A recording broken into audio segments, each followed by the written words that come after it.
diversity in the living organism. And in this, the first we are going to take up is the bacteria, which comes under kingdom Monera, and it is a prokaryote. As you know, that the prokaryotes can be differentiated from eukaryotes with regard to two distinct aspects. Number one, a distinct nucleus, and number two, all the double membrane organelles are absent in prokaryotes.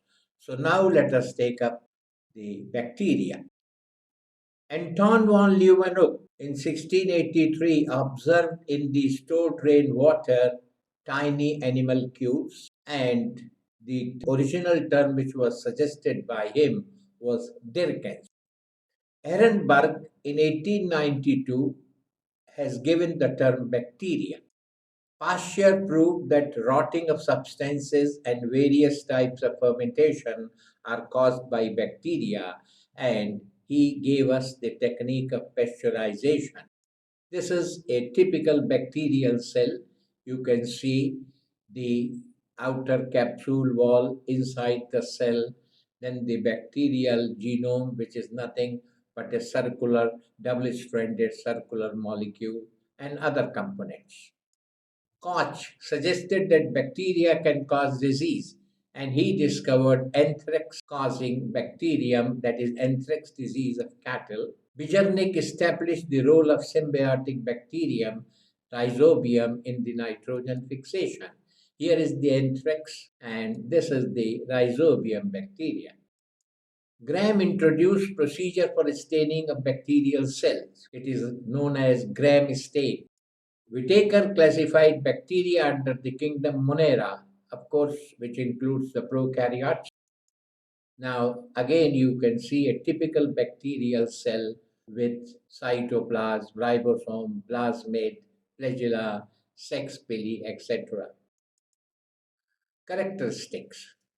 Bacteria is small, simplest, single-celled, prokaryotic, primitive and living organism. They are cosmopolitan, means you will find them everywhere.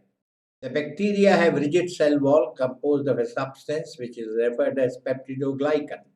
The bacterial cell lacks well-defined nucleus. As I told you earlier, it does not have any nuclear membrane, nucleolus, and chromosomes. Such primitive form of nucleus is referred as nucleoid. It contains a double-stranded circular molecule of DNA.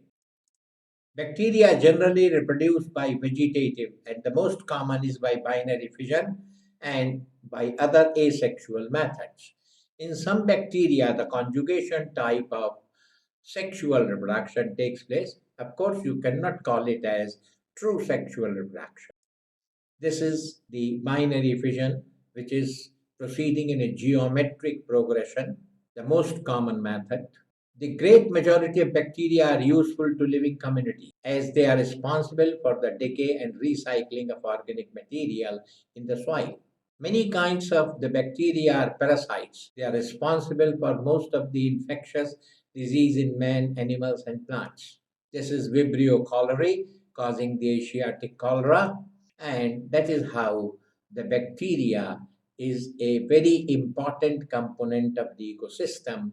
It is a decomposer, and you can see how the things are recycled in nature. Size of the bacteria. General length is from 2 to 10 mu. Smallest known bacterium is Dialister pneumonicentis, that is 0.15 to 0.3 mu. Largest known bacterium is Eupoloscemum fischlsoni, which is 0.3 mm long. Earlier, it was a Spirillum volutens, which was considered to be the largest bacteria. And here you can see the smallest one, and this is the largest bacterial cell. Different forms of bacteria. Motility. Depending upon the presence or absence of flagella, bacteria can be classified as atrichous, bacteria without flagellum. Example is Pasteurella pestis, which causes plague. Monotrichous, bacteria with one flagellum at its one end. Example is Pseudomonas. And Vibrio, that is Vibrio cholerae, you have seen it. This is atrichous without any flagella, and this is monotrichous, one flagellum from one pore. Lophotrichus, a group of flagellum at its one end. Example is a spirillum. Serpens. Amphitrichus, group of flagella at both the ends. Example is Nitrosomonas. Here is the example, Lophotrichus and Amphitrichus. Then comes the peritrichus. Flagella distributed uniformly all over the body, and the most you are familiar with this, that is the example is Escherichia coli. Pili and fimbriae.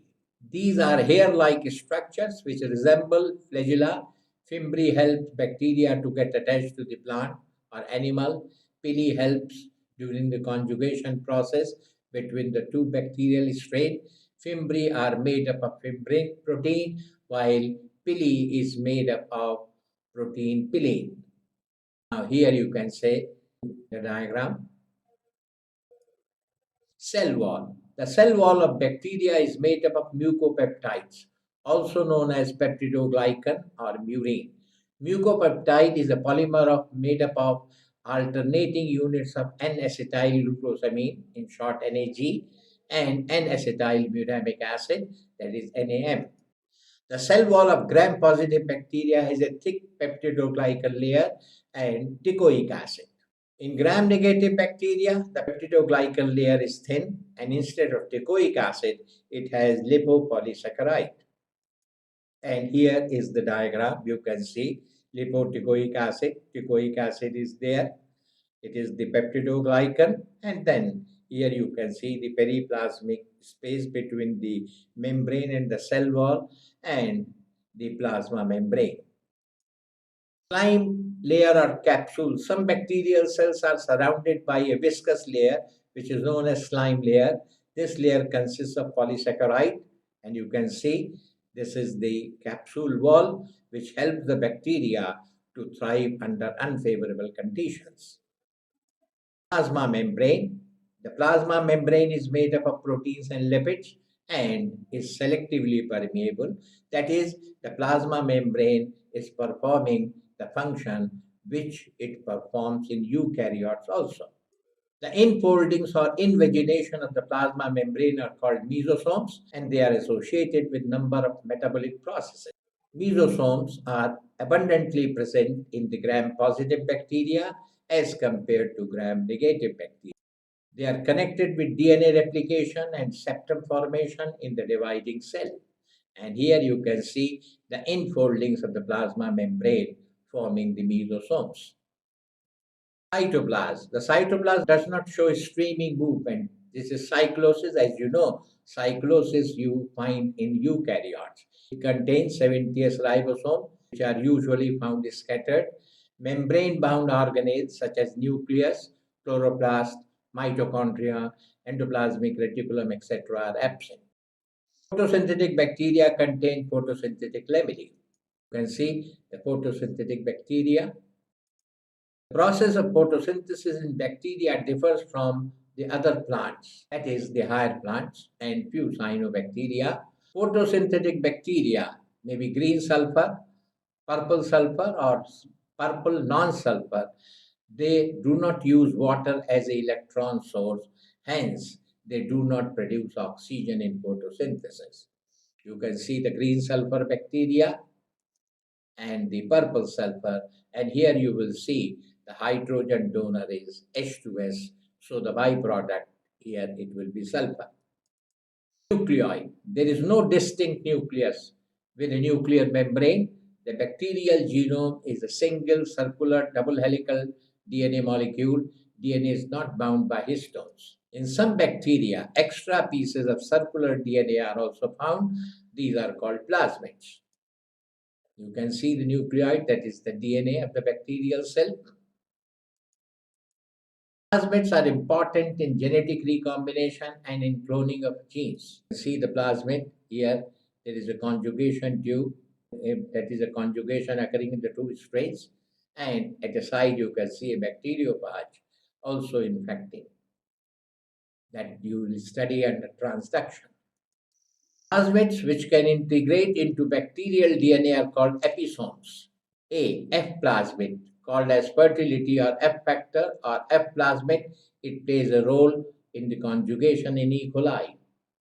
B. R plasmid. This plasmid confers resistance to bacterial cell against antibiotics.